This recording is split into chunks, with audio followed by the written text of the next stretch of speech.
Hello and welcome back. A very good morning to all of you in Mumbai, different cities in India, and of course those who are overseas who will be watching this video at some point of time or the other.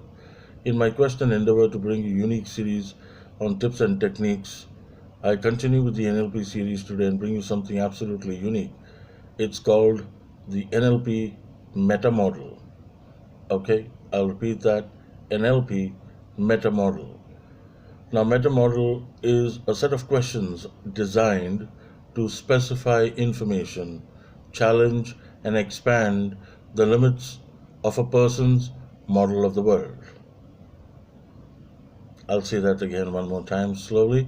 Is a set of questions designed to specify limitations, information, challenge, and expand the limits of a person's model of the world. It's into three forms: distortion, generalization, and deletion. It responds to distortion, generalization, and deletion in the speaker's language. Metamodel forms the basis of NLP as developed by the then assistant professors of linguistic programming, John Grinder and Richard Bandler. Okay, so this is something which is going to be really important for a coach to understand. Now, following the examples, how to use your language to recover lost sensory experience from the speaker. The first one that's coming up is distortions. Like I said, distortion, generalizations, and deletions is what it's divided into. So, under distortions, the first that we've got is mind reading. Mind reading is claiming to know someone's internal state. When you can read somebody's mind, obviously you're claiming to know his or her internal state. For example, you don't like me. You're going into his mind, thinking on his or her behalf and saying, I know you don't like me. Now, the question you can ask here is, how do you know I don't like you? You're getting the recovery question? How do you know I don't like you? Who said so that I don't like you? According to whom I don't like you? The next one, after mind reading, is lost performative. Lost performative is value judgment where the person doing the judging is left out. Lost performative is value judgment where the person doing the judging is left out. For example, it's bad to be inconsistent.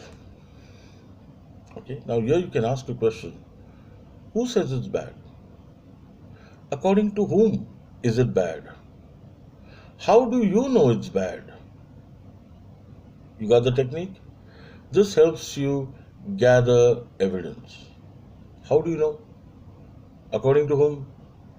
Helps you gather evidence. Third one, after lost performative, is complex equivalence, where two experiences are interpreted as being synonymous. Where two experiences are being interpreted as being synonymous. For example, she's always shouting at me as she doesn't like me. Now, here you can ask a question. She's always shouting at me, that means she doesn't like me. Two parts. Here you can ask a question. How do you know by her shouting means that she does not like you? Have you ever shouted at someone whom you like? But these two questions recovers complex equivalence. The next coming up is presuppositions. Now, presuppositions is again very important for a coach. For example, if my husband knew how much I suffered, he wouldn't do that to me.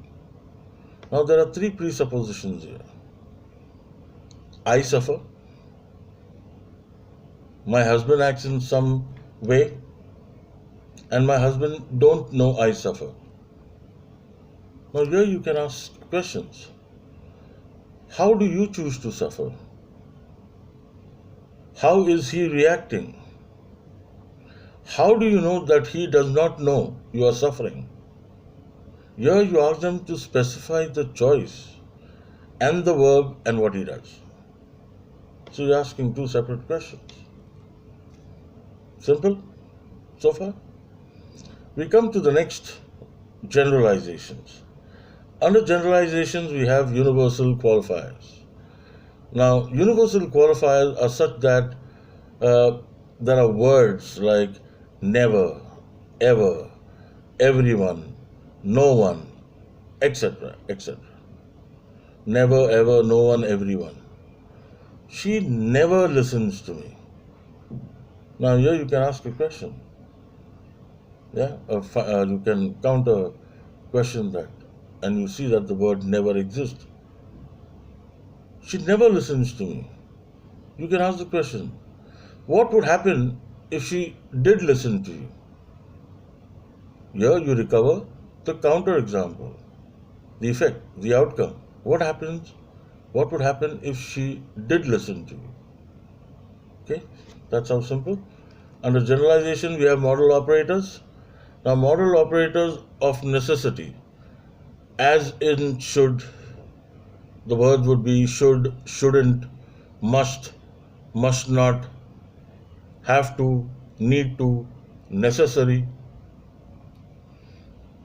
have to. For example, I have to take care of her. I have to be with her. I have to accompany her. Now, this is the model operators of possibility. Have to. Now, something that you need to know is as in, can't, could not, will, won't, may not, possible, impossible. For example, I can tell him the truth. Can. That's the word. Now, here you can ask the question, what would happen if you did not tell him the truth? Gathering evidence. What would happen if you did not tell him the truth? So that's where you get more information. Let's move to the next. It's called deletions, and we have normalizations out here. Now, processed words would have been frozen in time, making them nouns. I'll explain that to you. Example, there is no communication here. You can ask, who's not communicating with whom? How would you like to communicate? Now turn that entire question into a process. It recovers the deletion. It negates the deletion. From there is no communication here to how would you like to communicate? Who's not communicating with whom is a question. So you're opening the doors for communication to happen. Okay? So you're recovering it recovers the deletion out here. The next is unspecified verbs. That's simple as well. He rejected me. How specifically did he reject you? You specify the word. He rejected me. How specifically did he reject you? Okay? He did not talk to me. How specifically did he not speak with you? Simple. Next, we go to simple deletions. And simple deletions are like, I am uncomfortable. Now, there's a lack of referral index here. Facts to specify a person or thing, like for example, they don't listen to me, is a simple deletion. They don't listen to me. Here you can ask a question.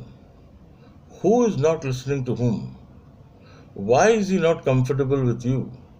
Why are you not comfortable? Next, we move from simple deletions to comparative deletion.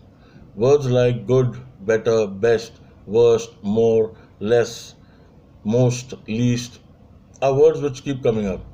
She's a better person about whom a lot has been spoken well. She's a better person. The next question that can come here, how specifically is she a better person? How specifically is she a better person? She is better than whom? Better at what? And why would you say that she's better? So you're asking for comparisons. Okay? That's all about the meta model that we have, which covers distortion, generalizations, and deletions, which really help you as a coach to connect with your client and help the client to come out with more information where you as a coach can facilitate the growth process of your coaching. Do like, subscribe, and press the icon bell, and also leave your comments of how we can make this bigger, better, and brighter. You're watching Meta Model on NLP series, and I will get you more uh, of such videos to upgrade, upskill your knowledge base. Go conquer, you wonderful and awesome people, because you so truly deserve it. And you know, we have one life. Keep watching this space. I'll see you around sometime, someplace. Same time, same place, rather. And you go ahead, spread joy, happiness, love. Go hug your friends, give them a kiss.